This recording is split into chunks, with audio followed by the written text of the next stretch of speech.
নাটোরের বড়াই গ্রামে চলতি বোরো মৌসুমে কৃষকদের কাছ থেকে ধান, চাল, গম সংগ্রহ কাজ শুরু হয়েছে। মঙ্গলবার দুপুরে উপজেলার বনপাড়া এলএসডি গোডাউনে ধান, চাল ও গম সংগ্রহ কাজের উদ্বোধন করেন নাটোর ৪ আসনের সংসদ সদস্য আলহাজ ডাক্তার সিদ্দিকুর রহমান পাটোয়ারী।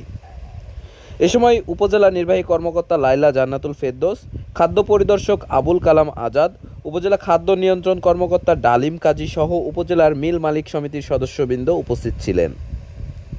চলতি মৌসুমে রাইস মিল থেকে প্রতি কেজি চাল ৪৫ টাকা দরে ৭,৬৩৯ টন এবং সাধারণ কৃষকদের কাছ থেকে প্রতি কেজি চাল ৩২ টাকা দরে ৫৭৬ টন ও প্রতি কেজি গম ৩৪ টাকা দরে ১,০৯৯ টন ক্রয় করা হবে।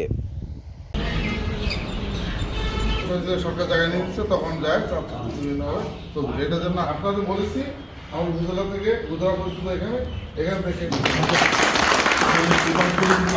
আমি আর